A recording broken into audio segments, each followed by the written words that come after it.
CM 365, all about Carnatic music.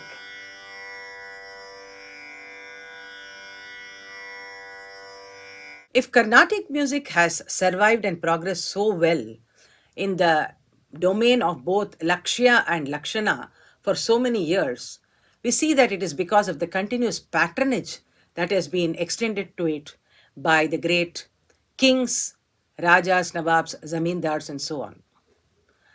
The court of these kings were always adorned with great musicians, musicologists, composers, scholars, and so on.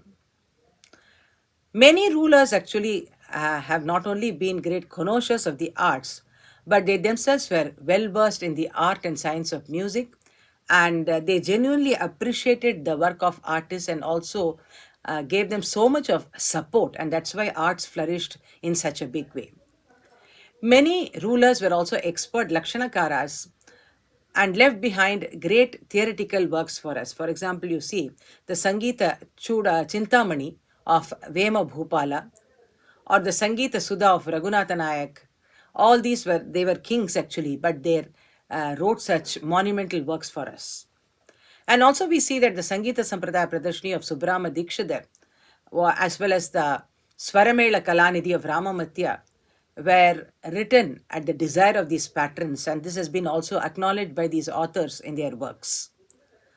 Rulers like Swati Tirunal Maharaja of Travancore, Raja Saraboji of Tanjore, they themselves are great composers, and their compositions, which are available to us, bear testimony to the fact that they were really versatile composers. The earliest record of royal patronage we see to Carnatic music was at the time of the Vijayanagara Empire. And the patronage reached its peak during the regime of Immadi Devaraya, who ascended the Vijayanagara throne in 1426 AD. Now, like the other kings, he also had a lot of pandits adorning his particular court, and one of them, of course, was the Kallinatha.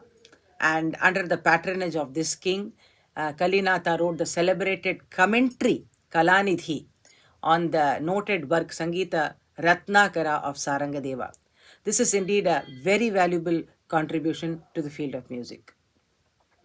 Now, more than 100 years later, Ramaraja of the same dynasty encouraged Ramamatya to write a work on reconciling the many differences that had developed in musical theory. Now, at every point of time, we see that these works are very, very important because of the fact that the Lakshana and the Lakshya part, there is a lot of differences happening.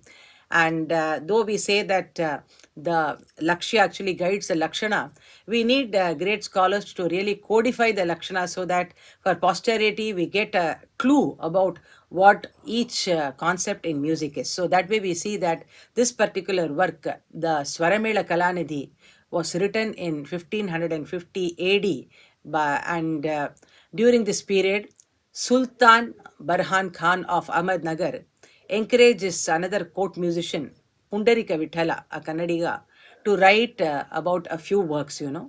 And this scholar from Karnataka, he wrote four very, very important works for us.